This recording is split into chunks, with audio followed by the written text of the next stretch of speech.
다 같이 신앙 고백 드리겠습니다.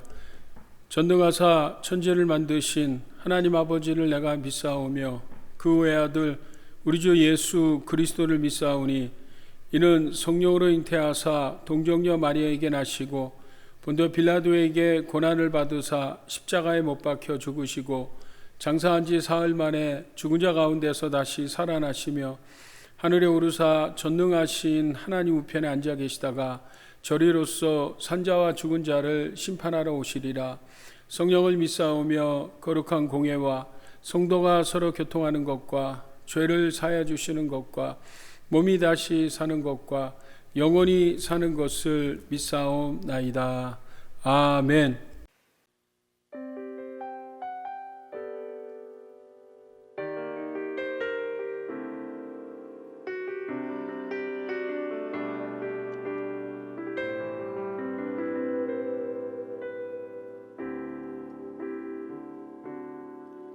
세상의 유혹 시험이 내게 몰려올 때에 나의 힘으론 그것들 모두 이길 수 없네.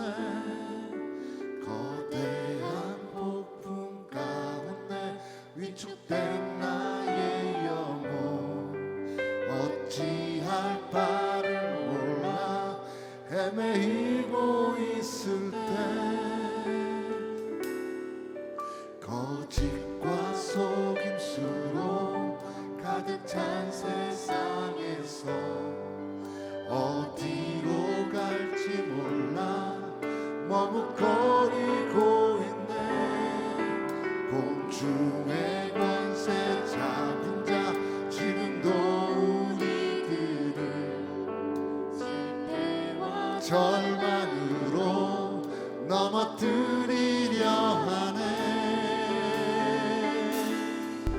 주를 찬양 손을 들고 찬양 전쟁은 나에게 속한 것 아니니 주를 찬양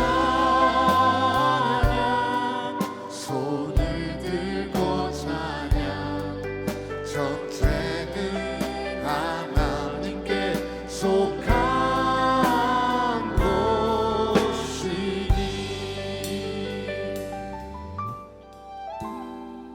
주위를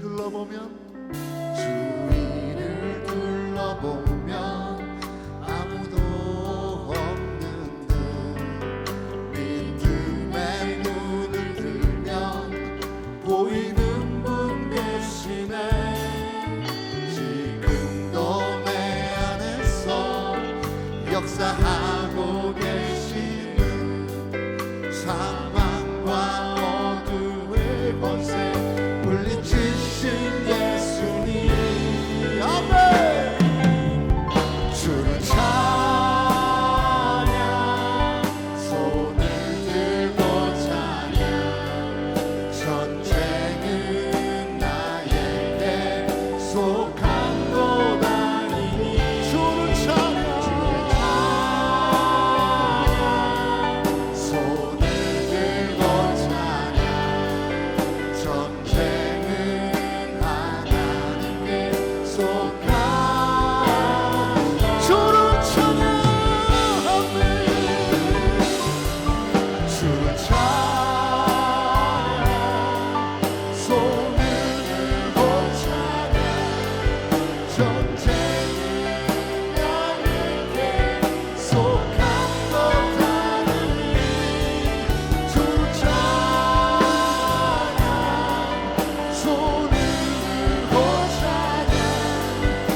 두려움이 변하여 내 기도 되었고 전날의 한숨 변하여 내 노래 되어 주님을 찬송하면서 할렐루야 할렐루야 내 앞길 멀고 험해도 난 주님만 따라가리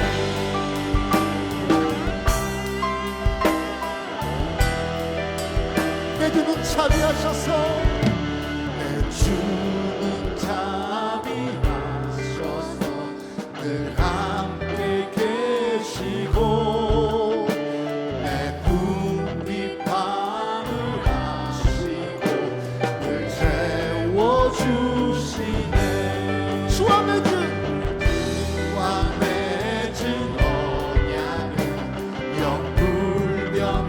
영불변하시니 그 나라 가기까지는 늘 보호하시네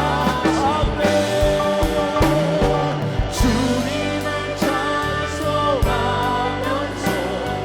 할렐루야 할렐루야 내 앞길 멀고 험해도 난 주님만 따라 주님을 찬송하면서 할렐루야 할렐루야 내 앞길 멀고 험해도 난 주님 한 번 더 찬양합시다 주님을 찬송하면서 할렐루야 할렐루야 내 앞길 멀고 험해도 나 주님만 따라가 하네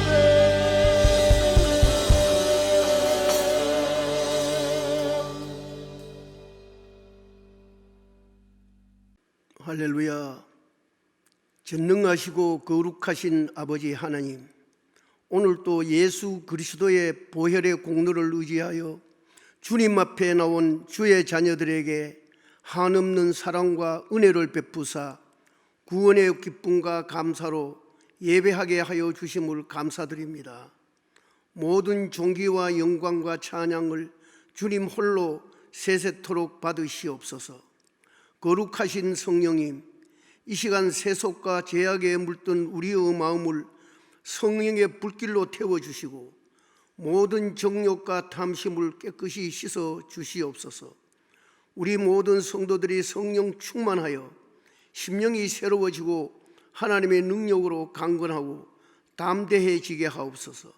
하나님의 나라는 말에 있지 아니하고 오직 능력에 있음이라고 하셨으니 우리 성도들마다 성령의 능력을 힘입어 담대하고 권세 있는 복음의 증인들이 다 되게 하여 주시옵소서.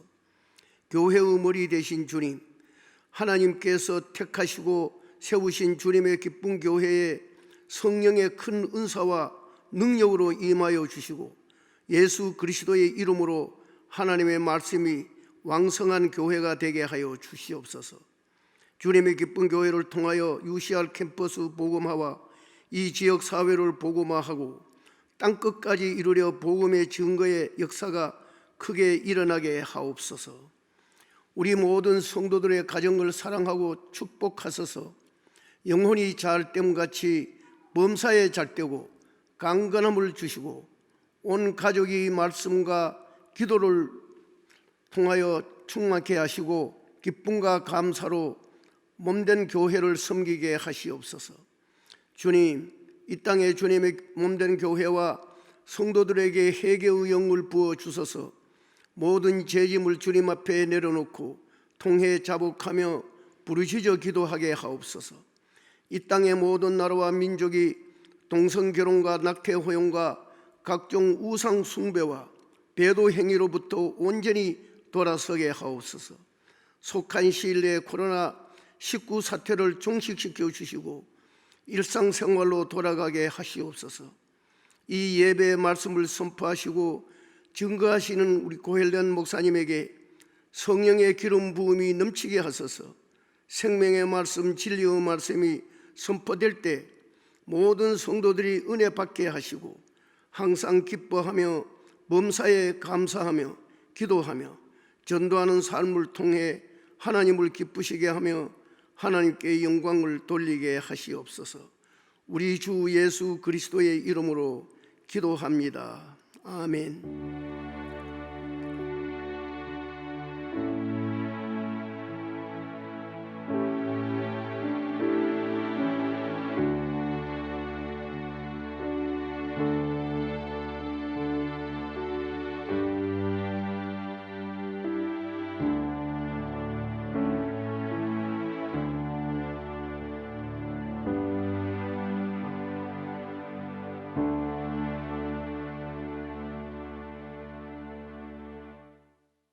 기도하시겠습니다.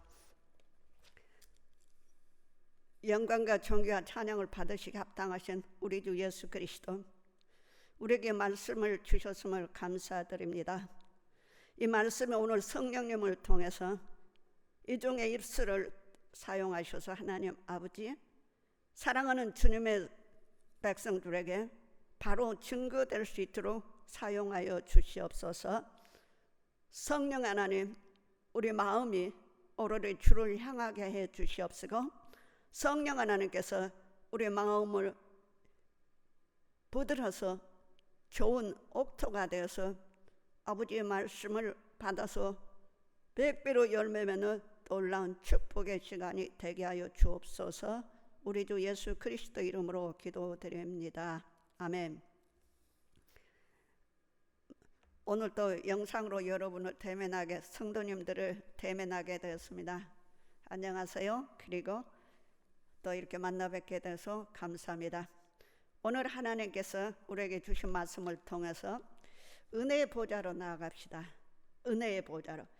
오늘 읽은 말씀 중에서 4장 16절 마지막 절에 보면은 때를 따라 돕는 은혜를 얻기 위하여 은혜의 보좌 앞에 담대히 나아갈 것이니라. 은혜의 보좌 앞에 나아갑시다. 참, 히브리서는 이 기록할 때가 어느 때인가 아주 중요합니다. 모든 말씀을 하나님께서 기록하실 때는 이 목적이 있으셨어요. 그런데 특별히 히브리서를 기록할 때는 이 원독자들, 이 말씀을 받아봐서, 이 편지의 말씀을 받아봐서 읽고 그 원독자들을 격려하기 위해서, 그리고 또 경고하기 위해서 이분들에게 이 서신을 기록했습니다. 그렇기 때문에 이 서신서를 읽기 전에, 우리가 들어가기 전에 알아야 될 것은 이때 환경이, 배경이 어떤 배경이었는가를 알기를 원합니다. 이때 히브리서를 쓸 때는 아마 연대가 AD 70년 전이었다고 봅니다. 이유는 70년에 로마에 의해서 파괴된 성전의 이야기가 나오지 않습니다.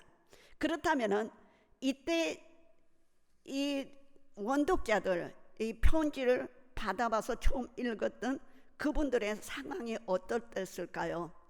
아주 참혹한 박해 중에 있었던 때였습니다. 그 참혹한 박해 중에서 로마 사람들에 의해서, 로마 제국에 의해서 받은 박해가 한 10가지 된다면 이것이 아주 심한 박해 중에 하나입니다. 이것을 우리는 네로 황제 박해라고 합니다. 네로 황제는 54년에 황제 자리에 올라서 68년까지 이 황제 자리를 지키고 있었던 사람인데 68년에 그분이 죽었어요. 그것은 자살로 끝났습니다. 그래서 이 박해가 그때 끝난 거예요. 근데 그 이유는 왜 그렇게 박해가 심했느냐, 핍박이 심했느냐? 그 이유는 이렇습니다. 1 AD 주후 64년입니다. 64년에 엄청난 대화재가 로마에 일어났습니다. 로마 시예요. 얼마나 대단했던지 간에 한 10일 동안 로마 시내가 다 탔습니다. 로마는 14 구역으로 나눠 있었는데요. 로마 시는요. 그때 10구역이 다 타버리고 4구역만 남았었습니다. 그러니 이 모든 것을 다 잊어버린 로마 시민의 그 말할 수 없는 애통하며 가족이 다 죽었습니다. 처참해서 처참해. 아주 로마가 다 불타버렸으니까요. 그럴 때 죽은 사람은 모르겠지만 살아남은 사람들은 얼마나 큰 타격이었을까. 말도 못하게 타격이었어. 근데 유일하게도 어떤 사람은 크리스찬과 유대인이 사는 구역이라면 어떤 기록에 가면은 유대인이 사는 동북, 강동북 지역은 타지 않았답니다. 그러는데 그때 그렇다면은 크리스찬이 사는 지역도 불탈 지역이었어요. 로마 시민들은 그 너무너무 황당함을, 너무너무 그 애통함을 표현할 길이 없어서 정신없는 네로 황제가 자기 황금 궁전을 짓기 위해서 터를 마련하려고 이 로마시에다가 불을 질렀을 거라고 아예 소문이 나기 시작합니다. 그래서 네로 황제가 복귀하라고 노력은 했지만은 위협을 느꼈어요. 백성들이 자기를 죽여야 한다는 그 위협이요. 그래서 희생양을 찾기를 원했어요. 그 희생양이 바로 그리스도인들인 거예요. 그때 유대인들도 살아있고 유대인 지역은 불이 나지 않았지만 강북 지역이었지만은요. 유대인들은 로마가 여러 종교를 허락한 종교들이 있었어요. 그래서 유대인들의 그 유대교는 허락을 받았어요. 로마 제국으로부터. 그래서 박해가 없었고 특혜를 받았습니다. 근데 그리스도인들은 그런 일이 아니기 때문에 유대교에 믿지 않기 때문에 그리스도인들에게는 엄청난 핍박이 왔는데 그때 로마 사람들은 유대인들이 이렇게 종교는 유대교는 받아줬지만은 그리스도인들에서 나쁜 감정이 있어서 미신적인 무리들이라고 생각을 했어요. 그 이유 중에 하나는 성찬식 할 때 포도주를 마시면서 피라고 하는데 그 사람들은 어떻게 해석을 했느냐 하면은 저 사람들은 수화를 어린아이를 죽여서 피를 마시는 사람들. 또 하나는 저 사람들은 형제자매라고 부르는데 근친상간한 사람들. 그러니까는 오해했던 것입니다. 성찬식을 오해했고 그리고 우리 기독교에서는 모두를 형제자매라고 부르는 사실도 오해했었어요. 그러니까 저 사람들은 어떤 미신을 믿는 집단 정도로 생각해가지고는 네로가 희생양으로 크리스천들을 주먹에서 발표할 때 모든 로마 사람들은 자기에게 그 원통함, 가족을 잃어버리고 재산을 잃어버리고 터전을 잃어버렸던 이 모든 것들의 원한을 다 크리스천들에게 쏟아붓기 시작했습니다. 그래서 말할 수가 없는 그런 처참한 고문을 크리스천들에게 했고 뿐만 아니라 모든 재산도 몰수했고 또 그들을 고문하고 그리고 벌거벗겨서 사람들 앞에서 수치를 당하게 하고 그리고 나중에는 맹수들하고 싸워서 죽게 하고 정말 하다 못해서 이 크리스천들을 잡아서 나무에다 달아서 기름을 뿌리고 또 이게 불을 질러가지고는 밤을 밝히는 그런 아주 horrible 너무너무 아주 상상할 수 없는 박해가 로마에서 일어났습니다. 크리스천들에게서. 크리스천들은 도망했습니다. 그래서 가서 땅굴을 파서 지하도시를 만드는 그게 카타콤입니다. 여러분 얼마나 힘이 들었으면은 그 사람들이 손으로 지하도시를 건설했을까요? 한번 들어가면 모르는 사람은 크리스천 외에는 나올 수도 없는 그런 지하. 우리는 그것을 지금 카타콤이라고 부릅니다. 자, 그러는데 이렇게 심한 박해에 있을 때, 박해를 받을 때, 핍박을 받을 때, 환난을 당할 때 그리스도인들이라고 교회 나갔던 사람들 중에서 분리되기 시작했는데요. 한 부류의 사람들은 배교했습니다. 나는 예수님 때문에 이런 불이익을 당할 필요가 없는 거야. 배교했어요. 떠났어요. 한 종류의 사람들은 나는 예수님 알아. 예수님 믿어. 사랑해.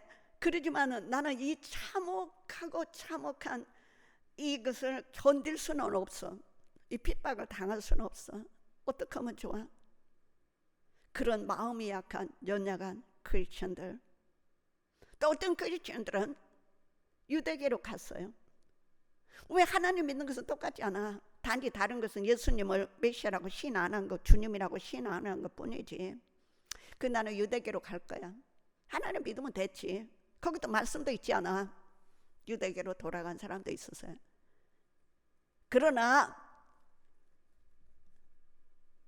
많은 사람들 중에서 예수 그리스도를 위해서 기꺼이 끝까지 믿음을 지키고 생명을 내놓은 모든 그 핍박과 괴로움을 당한 크리스천도 있었습니다.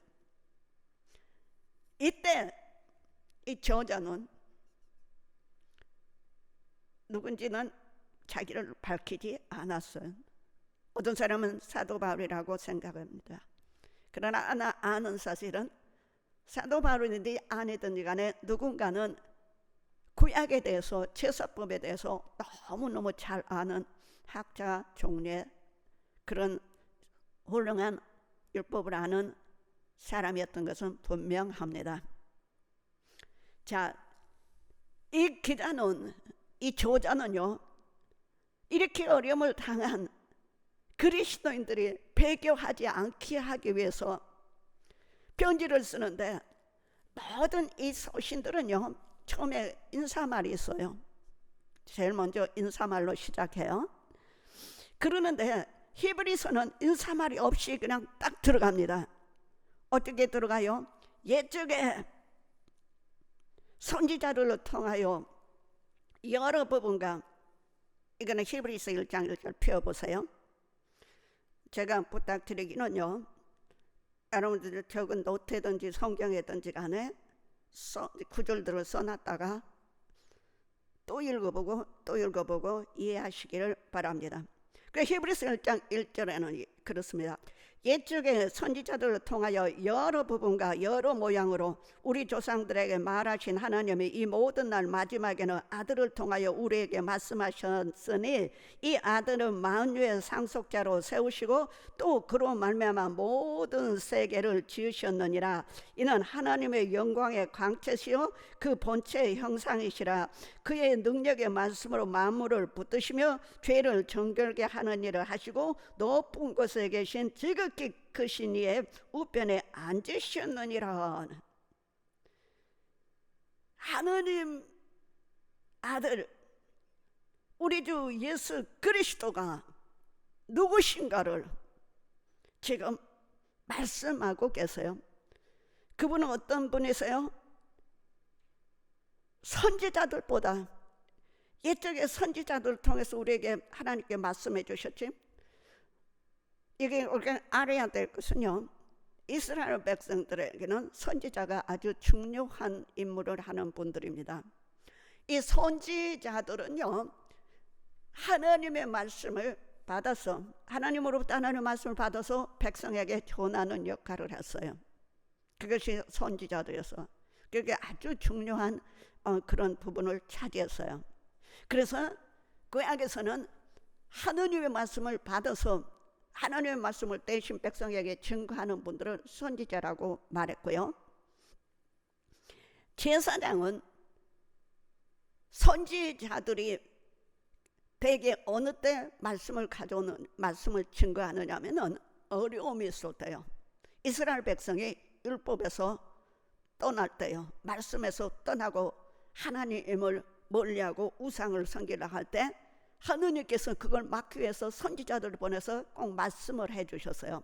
그래서 선지자를 통해서 말씀하실 때요, 그 선지자들이 기록한 내용이에요. 선지서가 17권이에요. 17권이 구약에 있는데요, 거기서 92%는 현재 일을 다루고 있어요. 현재 일어난 상황을. 그리고 7%는 미래에 있을 일, 그리고 1%만 메시아에 대해서 얘기를 하고 계십니다. 보세요. 선지자는 하나님의 말씀이 임했을 때 하나님의 말씀을 하나님 대신해서 백성에게 전해주는데, 현재 일어난 일을 92% 현재 일어난 일을 말씀하고 계세요. 하나님께서 지금 현재 너희들이 하고 있는 일이 잘못된 일이니 돌아서라는, 회개해라 그래. 하느님께로 돌아오라. 언약을 깨뜨리지 않기 위해서 하나님께서는 선지자를 통해서 말씀하셔요. 그래서 현재 일어난 모든 일들은 과거에 일어났던, 과거의 백성들의 했던 잘못된 일들의 결과입니다. 오늘 고통을 받고 있다고 하면요, 나쁜 일을 하고 있다고 무슨 어려움이 우리에게 닥쳤다 하면은요, 그것은 과거에 내가 하나님 말씀대로 살지 못한 결과가 오늘이고, 그래서 하나님은 오늘 이 시점에, 현재 시점에서 하나님의 말씀으로 돌아서 회개하고 통회하고 자복하면은 미래가 어때요? 하나님 앞에 형통합니다. 하나님이 기뻐하시고 되돌립니다. 그러면 반대로 제사장은 어떤 일을 했느냐? 제사장들은 이스라엘 백성을 대표해서, 백성들을 대표해서 제사장은 이스라엘 백성의 범죄에서 아주 완전히 망가져 버렸을 때, 그때 하나님 앞에 이스라엘 백성의 죄를, 우리들의 죄를 하나님 앞에 구하면서 용서를 구하는 거예요. 그러니까는 선지자들은 이스라엘 백성의 아주 중요한 존재들이었습니다. 근데 전에는 하나님께서 선지자를 통해서 말씀하셨어요. 그러는데 여기서 예수 그리스도는 어떤 분이시라고요? 선지자들보다도 위대하신 분이다, 그 말씀이세요. 얼마나 위대하냐고요? 그때 말씀하시기를 3절, 이는 하나님의 영광의 광채시오 그 본체의 형상이시오 그의 능력의 말씀으로 만물을 붙드시며 죄를 경결하게 하는 일을 하시고 높은 곳에 계신 지극히 크신 이의 우편에 앉으셨느냐. 즉 말하자면은 예수 그리스도는 하나님의 아들이시고, 이 하나님의 아들은 만유의 상속자로 세우셨고, 그로 말미암아 모든 세계가 지음을 받은 창조주 하나님이시라는 것을 말씀하셔. 선지자하고 비교도 안 돼요. 그러는데 마지막 때 예수 그리스도가 이 땅에 초림하셔서 탄생하실 때부터 우리는 마지막 디스펜세이션, 하나님의 시대에, 하나님의 역사 안에 들어와 있습니다. 그 다음에는 계속해서 히브리서 기자는 말을 합니다. 1장 4절로부터 계속해서 말씀하시기를 2장 18절까지요. 2장 18절까지, 1장 4절로 2장 18절까지요. 계속해서 말씀하시기를 예수님은 어떤 분이세요? 천사보다도 위대하신 분이시다 그러셨어요. 천사하고 비교가 안 되는. 왜 이런 말씀을 하셨을까요? 지금 이스라엘 백성들은 천사들을 귀중하게 여겼어요. 이 어떤 분들은 천사 숭배까지 할 정도로 천사들을 귀중하게 여겼는데, 왜 그러냐면은 천사들은 하나님의 말씀을 받아서 누구에게 전해줘요? 백성들에게 전해준다고 생각했습니다. 그런데 여기서 이렇게 말씀하십니다. 이 히브리서 기자는 지금 성도들에게, 크리스천들에게 예수 그리스도는 어떤 분이야? 창조주시야. 예수 분은 어떠냐? 하나님과 같은 하나님의 아들이시야. 예수 그리스도는 어떤 분이시야? 창조주 하나님 모든 것을 지금도 붙들고 계시는 분이야. 예수 그리스도는 어떤 분이야? 천사보다도 위에 계신, 천사하고 비교할 수 없는 그런 분이시야 하고 말씀하세요.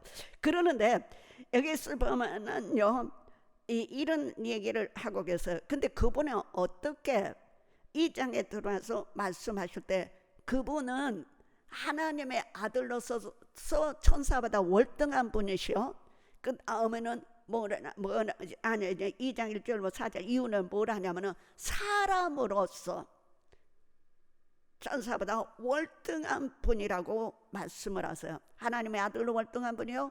그 다음에는 이 2장 5절로부터 18절까지는 하나님의 아들로서. 그 때문에 이제 여기서 그럼 중간에 있는 말씀들은 어떤 말씀이죠? 2장 4절로부터 있는 말씀은요, 18장까지 있는 말씀은 왜 예수님이 이 땅에 사람으로 오셨는가를 말씀하셔요. 근데 왜 사람으로 오셨는가? 전에도 제가 한번 말씀드렸는데요. 죽으러 오신 거야. 예수님이 이 땅에 영광 받으러 오신 게 아니라 죽으러 오셨어요. 예수 그리스도는, 그런데 예수 그리스도를 믿는 우리들은 얼마나 영광 받기를 좋아해요. 얼마나 성공하기를 좋아해요. 얼마나 페임, 놀라운 사람이 되기를 원해요. 우리 주 예수 그리스도 우리의 왕은 그렇게 오지 않으셨어요. 우리 예수님이 이 땅에 오실 때 죽으러 오셨어요. 근데 왜 죽으러 오셨는가를 여기서 2장 5절부터 설명을 하시는데요. 18장까지는요. 여기서 2장 9절에 보면은 여러분들 히브리서 2장 9절 그 밑에다 줄쳐 놓으세요. 뭐라고 말씀하셔? 모든 사람을 위하여 죽음을 맛보러 오셨다 그랬어요. 죽으러 오셨다고 그랬어요. 그러면은 두 번째는 14절에 보면 자녀들은 혈과 육에 속하였으며 그도 또한 같은 모양으로 혈과 육을 함께 지니신 죽음을 통하여 죽음의 세력을 잡은 자고 마귀의 일을 멸하러 오셨다. 두 번째 이유는 뭐예요? 마귀의 일을 멸하러 오셨다고 그랬어요. 세 번째 이유는요, 15절 죽기를 무수하는 한평생 매여 종 노릇하는 모든 자들을 놓아주려 하심이라. 인간들이 죽기를 싫어요. 지금 핍박받고 있는 그 네로에 엄청난 핍박을 받고 있는 크리스찬들이 지금 죽기를 원해요. 죽음을 원해요. 사람들이 죽기를 원해요. 저와 여러분이 죽기를 원해요. 아니라는 거예요. 무서워하고 있는 그 사람들을 어때요? 그 무서움에서 죽음에서 놓아주려고 오셨다고 말씀하세요. 보세요. 두 번째는 우리에게 그렇게 죽음의 세력을 잡은 마귀의 일을 멸하러 오셨고요. 여기 14절 자녀들은 혈과 육에 속하였으며 그도 또한 같은 모양으로 혈과 육을 함께 지니시면 죽음을 통하여 죽음의 세력을 잡은 자 그 마귀의 일을 멸하러 오셨다. 마귀의 일을 멸하러 오셨어요. 셋째 번은요 15절 또 죽기를 무서워하며 한평생 매여 종노릇하는 모든 자들을 놓아주려 하심이라. 죽기를 무서워하는 모든 사람들 놓아주시려고 예수님이 오신 것. 다른 말로 바꾸면 우리에게 생명을 주시려고요. 16절에는 네 번째는 확실히 천사들을 붙들어 주려 하며 오직 아브라함의 자손을 붙들어 주려 하심이라. 예수님 오신 목적이 다섯 번째는 뭐예요? 다섯 번째가 아니라 이번 네 번째요. 세 번째는 한평생 매여 종노릇하는 죽기를 무서워함으로 한평생 매여 종노릇하는 모든 자들을 놓아주려 함이라. 2장 15절이고 16절에는 누구를 아브라함의 자손을 붙들어 주려고 오셨다 그러고 다섯 번째는요 그러므로 그가 범사의 형제들과 같이 대심이 마땅하도 사람이 대심이 마땅하도다. 이는 하나님의 일에 자비하고 신실한 대제사장이 되어 백성의 죄를 속하려고. 그 중에 다섯 번째는 대제사장이 되셔서 우리 백성들 우리들의 죄를 속하려 예수님이 오셔서 죽으신 거예요. 그 다음에 여섯 번째 이유는 그가 시험을 받아 고난을 당하였으니 시험 받은 자들 등에 도우실 수 있느니라. 이렇게 아주 이게 성경 전체에서 여기만 6가지 기록해 놓으셨어요. 예수님이 와서 죽어야 될 이유를 말씀하셨어요. 그러는데 이 놀라운 것은 왜 죽어야 하는가 봐요. 왜 예수님이 죽으셔야 하는가? 여러분들요, 이 히브리서를 뒤로 넘어가서요 보면은 이런 말씀이 있어요.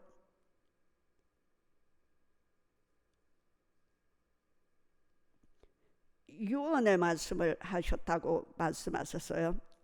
히브리서 9장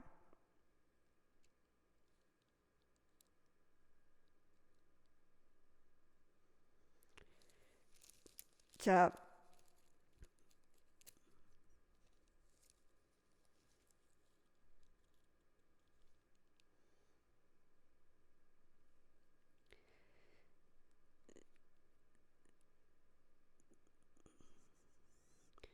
14절에 보면요, 하물며 영원하신 성령으로 말미암아 흠없는 자기를 하나님께 드린 그리스도의 피가 어찌 너희 양심을 죽은 행실에 깨끗하게 하고 살아계신 하나님을 섬기게 하지 못하겠느냐.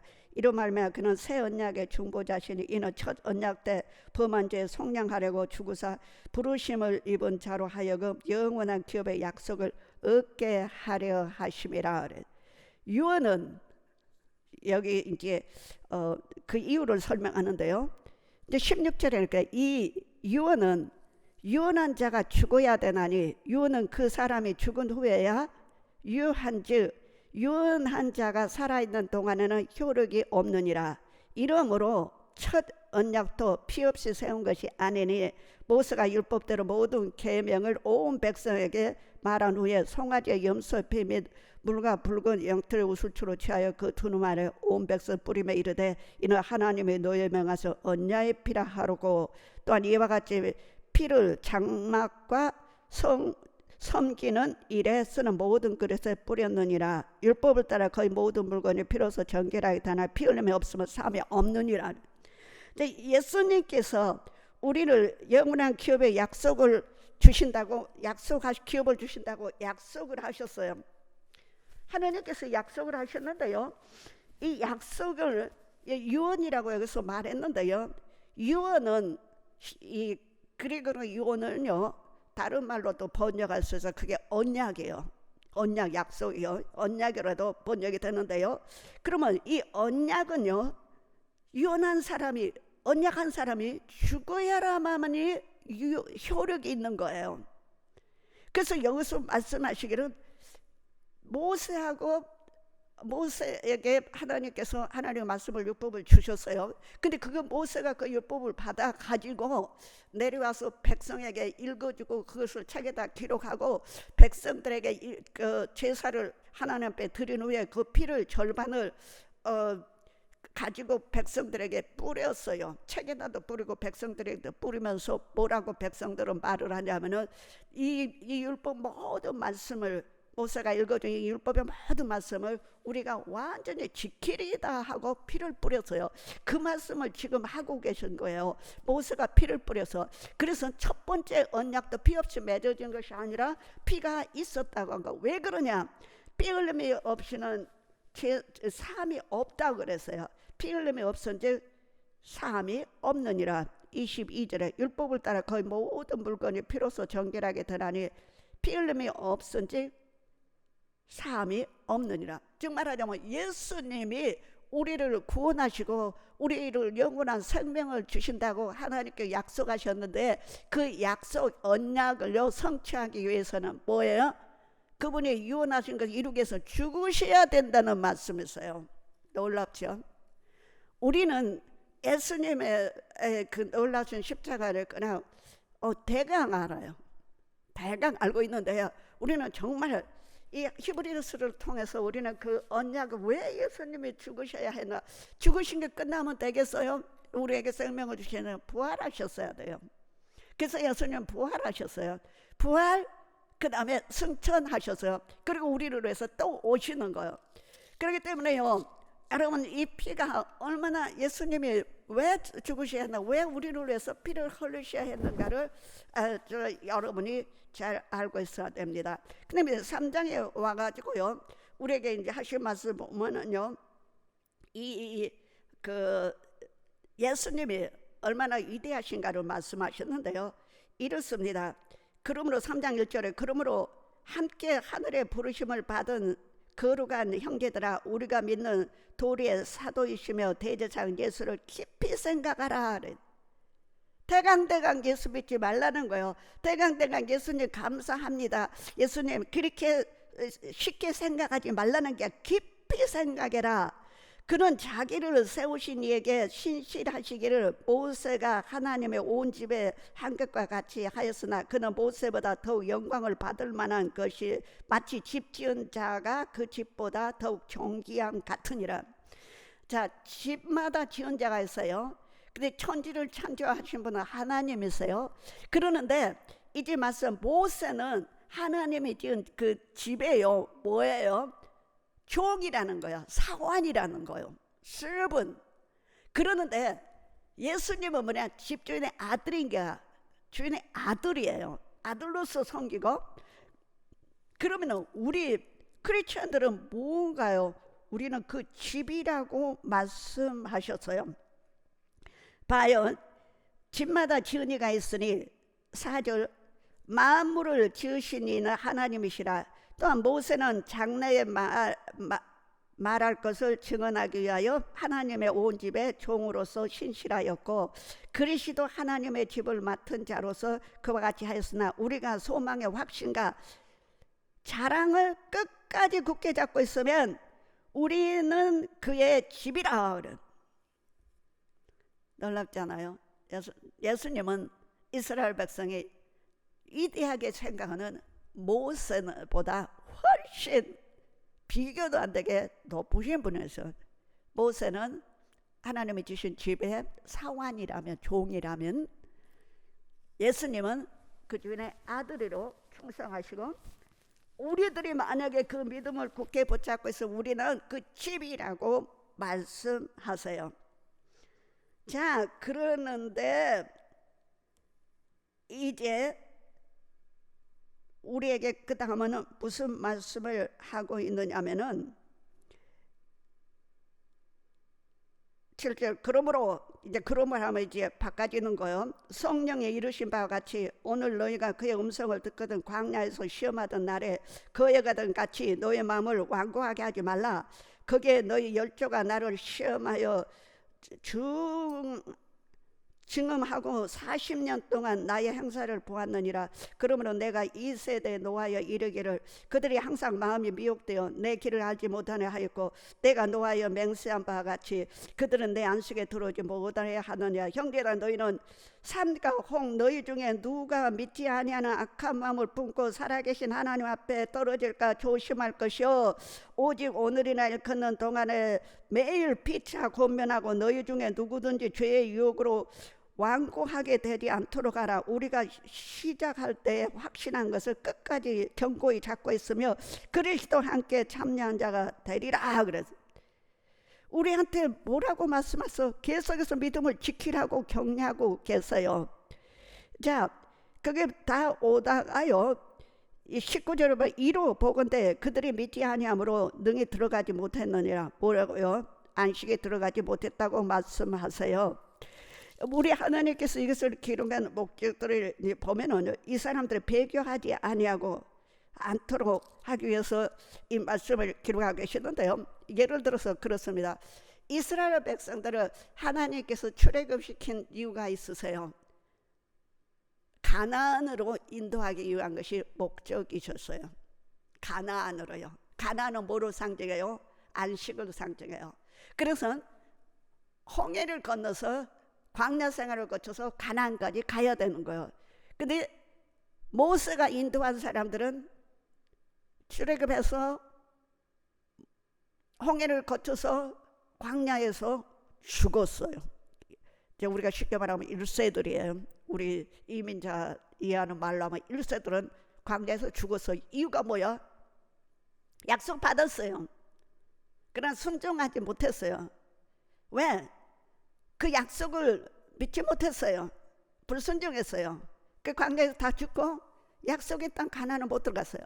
그러나 이세들은 광야에서 난 이세들은 여호수아가 인도해서 그들도 나중에 약속의 말씀을 받았어요. 광야를 건너서 요단강을 건너 요단을 건너서 예리고에 정복하고 이스라엘을 백성은 가나안에 들어가서 정복하고 살았어요. 그 이세들이었어요. 뭐가 달라요? 약속 받아서 똑같이요. 1세나 2세나. 그러는데 그 약속 받은 것은 믿음으로 지키고 순종하지 못한 거 1세하고 2세하고 달라요. 그래서 1세들은 다 죽은 거예요. 광야에서 죽어서 가나안 못 가서 안식 못했어요.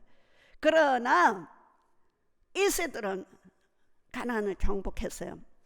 그러는데 우리 인생 여정을 인도하는 모세도 아니고 여호수아도 아니고 이제 그리스도인들 누가 우리를 인도하고 계셔? 예수 그리스도 자신이 우리를 인도하고 계시는 거예요.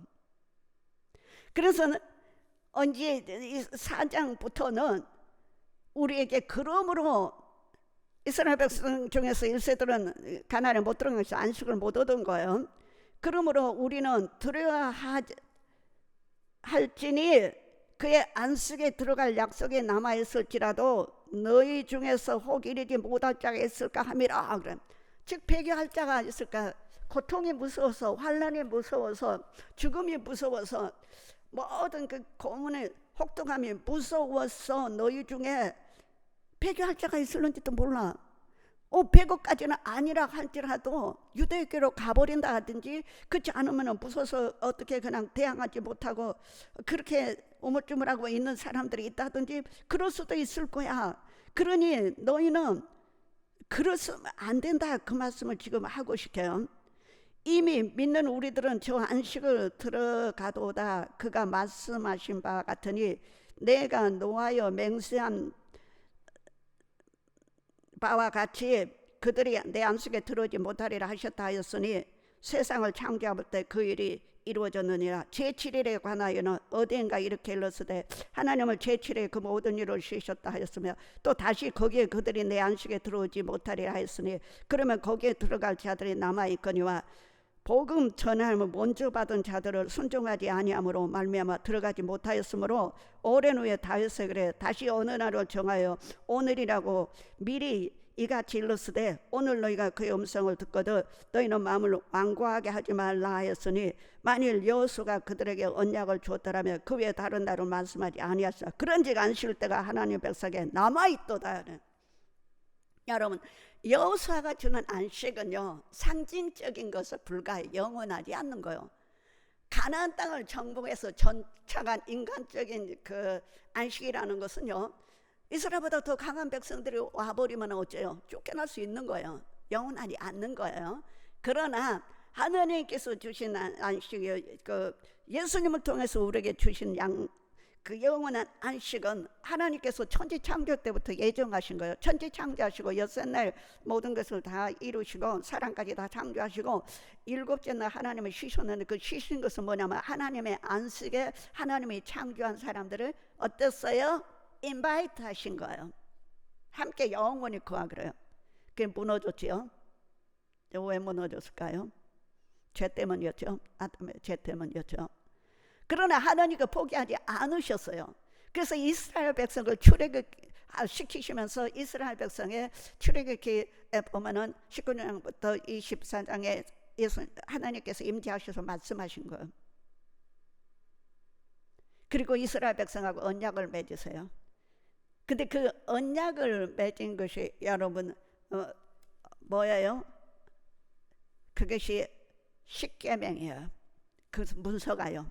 예수님이 친히 손가락으로 그 돌판 두 개에다가 십계명 1, 2, 3, 4 처음부터 1계명부터 4계명을 첫째 돌판, 그 다음에 5제부터 10계명을 둘째 돌판에다가 친히 손으로 쓰셔서 언약서를, 이것을 이제 돌판에 썼지만 언약 문서요. 이 언약 문서를 딱 모세에게 주시고 이 언약 문서를 늘 이 궤를 만들라. 그거 법궤입니다. 법궤요. 궤를 만들라고 그랬어요. 그래서 그 법궤를, 이 법궤가 뭐냐 하면은 우리는 법궤라고도 하고 증거궤라고도 하고 증거판이라고도 하고 그것을 우리는 이 여러 가지 이름으로 불러요. 그러나 그건 뭐냐 하면은 그 안에 하나님께서 이스라엘 백성과 언약을 맺은데 결혼의 언약이셨어요. 이스라엘 백성이 하나님의 백성 이스라엘과 하나님 백성 이스라엘과 하나님께서 함께 결혼식에서 서약하신 그 서약서가요. 서약의 문서가 십계명이에요. 그것을 돌판에 새겨서 이스라엘 백성에게 주신 거예요. 근데 법궤를 만들어서 그 안에 놔두라고 그래서 그걸 우리는 증거궤라고 부르고 아크 오브 커버넌트라고 불러요. 자, 법궤요. 증거판을 2개를 그 안에다가 넣었어요. 십계명 2개를 넣어서 주었어요. 그리고 이스라엘 백성에게 말씀하신 게 내가 너희를 출애굽시킨 이유 하나는 내가 너희들하고 같이 거하기를 원했다. 하나님께서 사람을 창조하시고 함께 거하기를 원하셨어요. 함께 안식하기를 쉬기를 원하셨어요. 함께 지내기를 원하셨어요. 근데 그거 회복하시기를 원하셨다는 말씀이었어요. 내가 이스라엘 중에 같이 거하려고 왔다. 그래서 이스라엘 백성은 그 언약, 하나님께서 맺어주는 언약 문서 법궤를요, 이제 돌판 2개요. 증거판을 상자에다가, 네모난 상자에다가 놓는 그거 법궤라고 불러요. 커버넌트 법궤라고 부르는데 그 법궤를요 항상 메고 다녔어요. 제사장들이 메고 다니는, 레위 백성들이 메고 다니는 거. 그래서는 이 법궤가 머무는 곳에는 어떤 일이 일어났어요? 구름 기둥이 딱 그 법궤 위로 이렇게 올라와 있어요. 그러면은 이스라엘 백성은 거기다가 이 성막을 딱 쳐가지고는 그 스탑합니다. 그리고 이제 구름이 딱 구름기둥 떠서 움직이면은 다 이 성막을 걷고 이 법궤를 딱 메고 다시 가서 어디든지 간에 이 법궤가 딱 멈추면은 거기가 어디 지성소가 된 거. 법궤가 있는 지성소에 거룩한. 이제 시간이 없어 다 말씀을 못 드리지만 이 지성소는 1년에 한 번 대속죄일에 제사장이 자기 이 백성의 죄를 속하기 위해서 들어갈 수 있는 유일한 한 번 들어가나, 아니 하루 들어가는데 3번 들어가요. 그런 것이 바로 이 지성소입니다. 그러는데 이제 본문 말씀으로 이제 돌아왔어요. 여기 오면은요, 이 12절에 9절 보고 10절에 보면 이미 4장이요. 이미 그의 안식에 들어간 자는 하나님의 자기의 일을 쉬신같이 그도 자기의 일을 쉬느니라 하다가 11절에 와가고요. 그러면 우리가 저 안식에 들어가기를 힘쓸지니 이는 누구든지 저 순종하지 아니하는 본에 빠지지 않게 하려 함이라. 하나님의 말씀은 살아있고 활력이 있어 좌우의 낯선 어떤 검보다도 예리하여 혼과 영과 및 관절과 고수를 찔러 쪼개기까지 하며 또 마음의 생각과 뜻을 판단하나니 지으신 것이 하나도 그 앞에 나타나지 않을 것이었고 우리의 결산을 받으시는 눈앞에 만물이 벌거벗은 것 같이 드러나. 지금 하신 말씀은 이런 말씀이 있어요. 우리가 안식에 가만히 있어도 들어간다는 게 아니에요. 힘쓰라는 거예요. 애쓰라는 거예요. 말씀대로 순종하라는 거예요. 그런 삶을, 거룩한 삶을 살라는 거예요. 너 그렇지 않으면, 순종하지 않으면 어째요? 폐기한다는 거예요. 너 안식에 못 들어간다는 거예요. 쉽게 말하면 천국 못 간다는 거예요. 하나님 전에 갈 수 없다는 말씀이었어요. 그런데 하나님 앞에서 귀중한 것은 하나님의 말씀이, 하나님은 이 말씀을 우리를 다스리시는 거예요. 이 말씀을 우리를 다스리기 때문에요, 이 말씀을 피해서는 우리는 어떻게, 가장 중요한 건 뭐예요? 우리는 하나님 말씀대로 살아야 되는 거예요. 하나님께서 우리를 심판해서 이 말씀대로 심판하시는 거예요. 그렇기 때문에 우린 누구든지 간에 하나님 앞에 가서 결산할 때가 있다는 거예요. We have accountability가 있는 거예요. 하나님 앞에 가서 결산할 때가 있는데요, 이 결산하는 그 기준이 뭐예요? 하나님의 말씀인 거예요. 피할 수가 없는 거예요. 우리는 이 말씀을 떠나서 어디에 숨을 수도 없는 거예요. 우리 모든 것을 다 관할하고 알고 계시는 이 말씀 앞에 우리는 어떻게 할 수가 없는 거예요. 그렇기 때문에 우리는 어째요? 순종해야 되는 거예요. 조심해야 되는 거예요. 그대로 살아야 되는 거예요.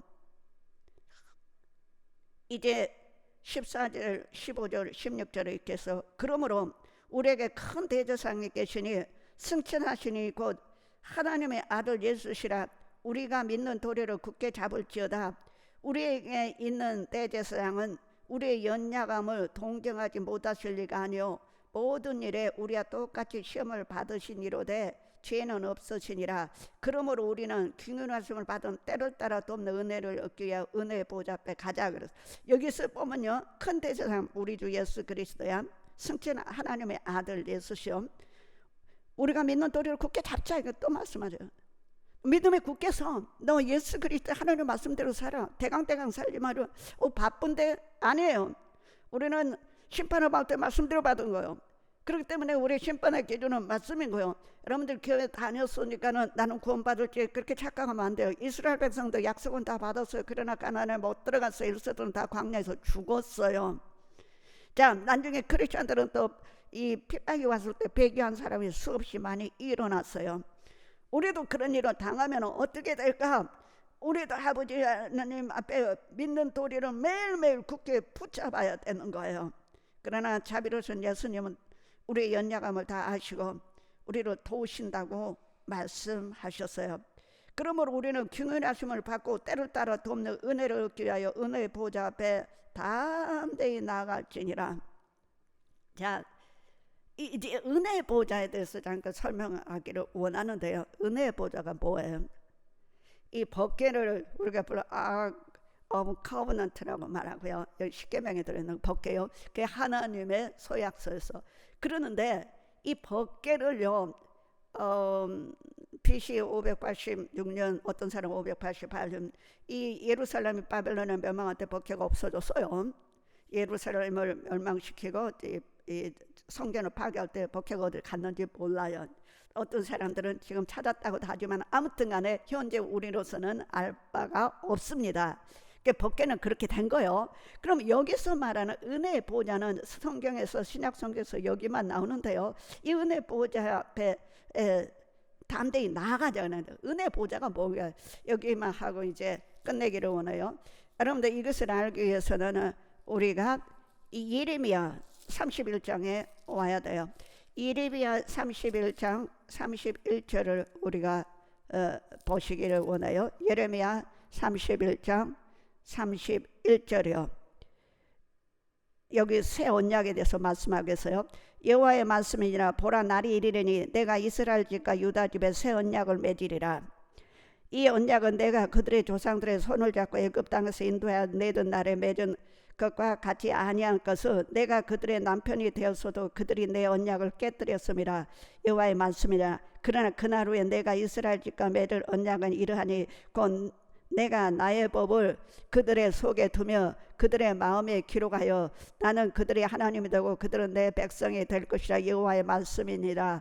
아멘. 와,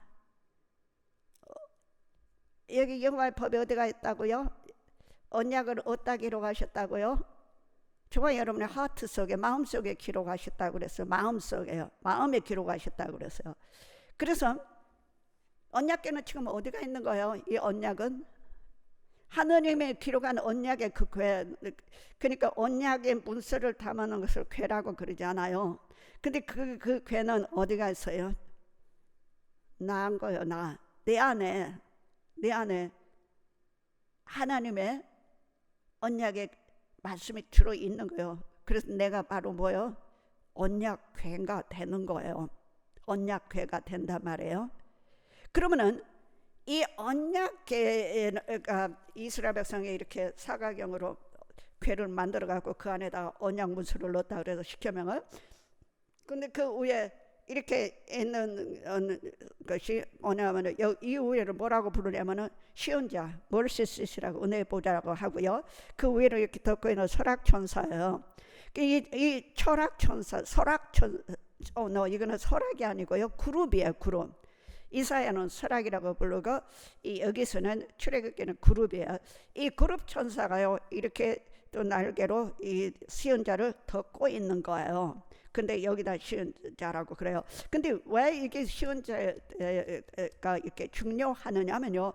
때 제사장이 이스라엘 백성의 죄를 위해서 제사를 지내고 그 피를 숫양의 피를 받아가지고 이 위에다가 뿌리는 거예요.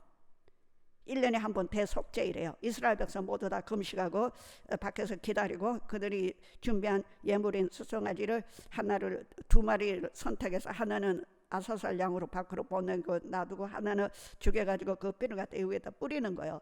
근데 여기다 뿌리고 이제 제사장이 죽지 않고 살아서 밖에 나가서 백성들이 축복해야 하라. 백성들이 1년 동안 지었던 죄들이 다 용서받은 거예요. 그 기쁨. 제사장이 죽지 않고 살아나가야 되는 거예요. 살아나가서 백성들이 앞에 서야 되는 거예요.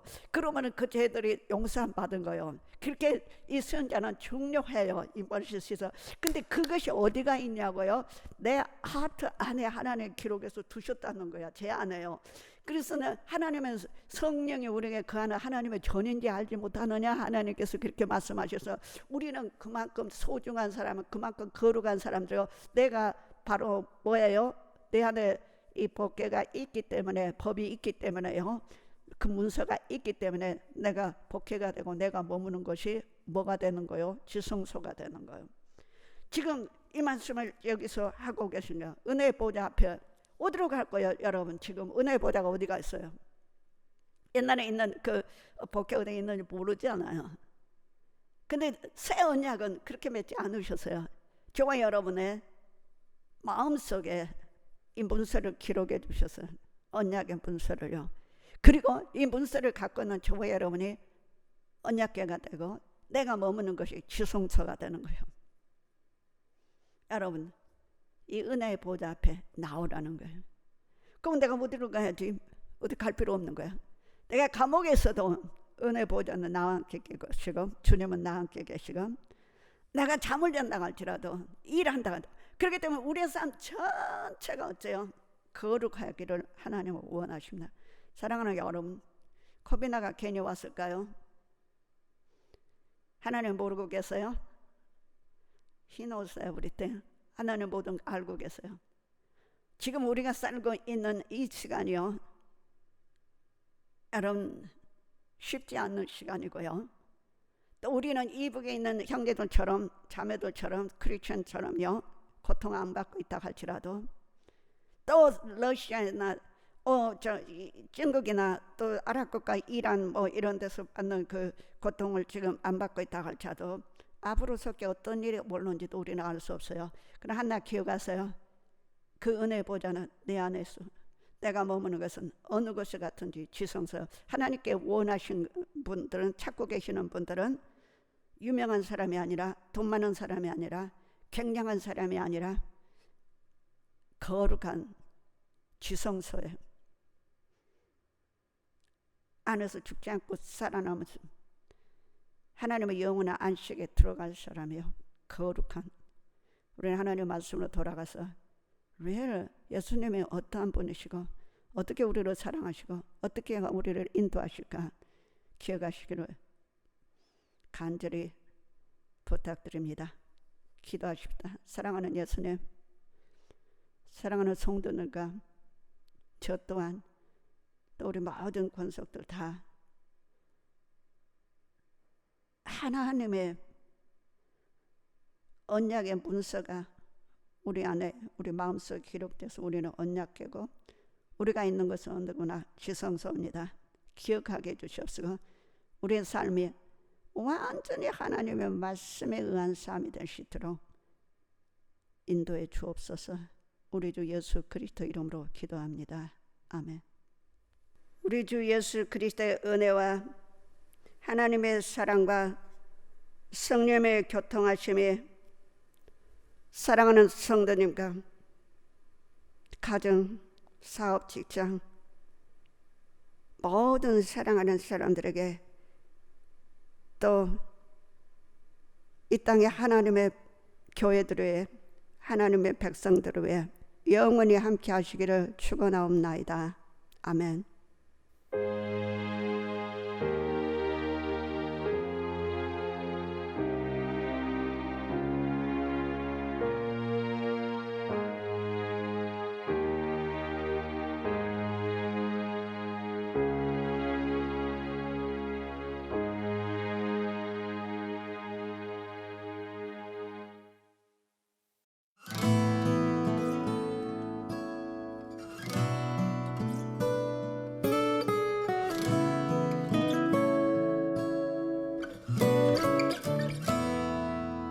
시험을 참는 자는 복이 있도다.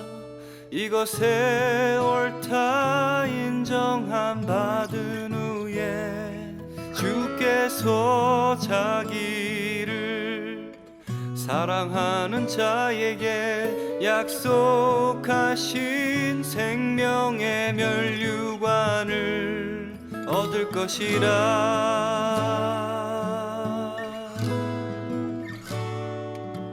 시험을 참는 자는 복이 있도다.